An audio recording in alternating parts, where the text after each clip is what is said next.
dito, nagtatrabaho at minimum wage pa rin. Senador Raffy Tulfo. Umasenso kumpanya niyo, umasenso rin Ang mga galing trabahador, to. ma'am. That I have to check on Yes, that. ma'am. Samantalang kumpanya niyo, lumalaki na. At yung empleyado niyo, nasa lupa pa rin. No, ma'am. Although wala sa batas yun na hindi against the law yan, sabi ng DOLE, anyway, amendahan ko yung DOLE law natin. Dapat after a certain period of time, progressive, tumataas yung sweldo ng mga empleyado. Check ko namin yun. Titingnan namin yung mga records nila sa may HR namin. Pustahan tayo, ma'am, yung may-ari nito, nag-umpisa, maliit lang siya, di ba? Ngayon, lumaki siya. At siya lumaki, dahil sa kanila yung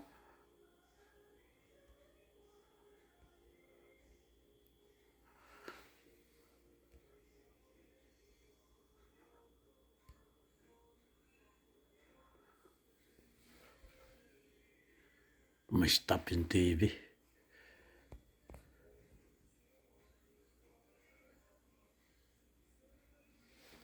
Stop yung TV.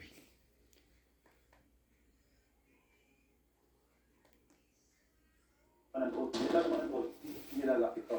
Dapat inalagaan natin ang doon. Oh, uniform binibenta, dapat libre to. Bakit yung binibenta ang uniform? Yan, ako ng mga staff ko.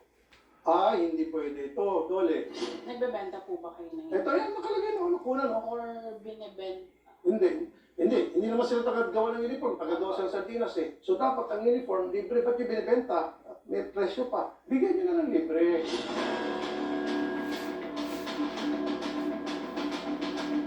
Okay, nakapot sila, good.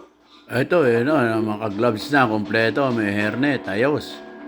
Pero yung isa yung pinakita, walang gloves. Maglagay kayo ng yellow lane para to guide.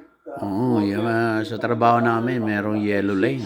So sige, Dolly, so ang gagawin niyo po, Exit. We'll conduct full inspection. Para exit. May iwan po kami kasamahan to do the full inspection, and recommendations po were already noted by Engineer Friday. Sila po yung may iwan sa team. okay, sige, thank you.